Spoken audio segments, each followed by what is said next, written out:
الله سبحانه و تعالی در قرآن عظیم الشان می فرماید: اعوذ بالله من الشیطان الرجیم، بسم الله الرحمن الرحیم، كتب عليكم الصيام كما كتب على الذين من قبلكم لعلكم تتقون.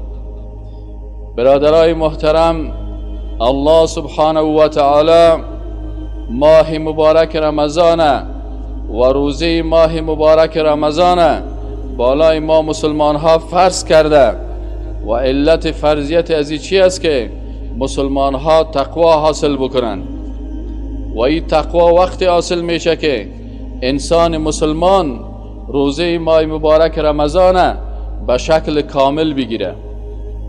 روزه کامل روزه است که انسان مسلمان با تمامی اعضای بدن خود، با فکر خود، با قلب خود، با زبان خود، با دهان خود، با تمامی اعضای بدن خود، با دست و با پا، با تمام از این روزه بگیره. روزه کامل روزه است که تمام اعضای بدن انسان مسلمان روزدار باشه.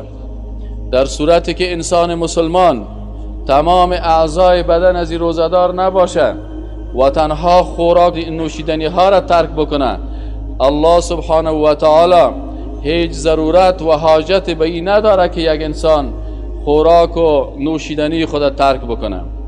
روزه کامل روزه است که انسان مسلمان پیش خود یک تقسیم اوقات دقیقی داشته باشه که آیا من فکرا روزدار هستم؟ آیا گوش من روزدار هست؟ آیا قلب من روزدار است؟ آیا زبان من روزدار است؟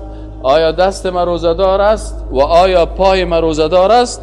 در صورتی که همین قسم در مقابل هر کدام از این سواد صحیح کرده بتانه، روزه از این واقعا روزه کامل است که به دربار الله قبول میشه.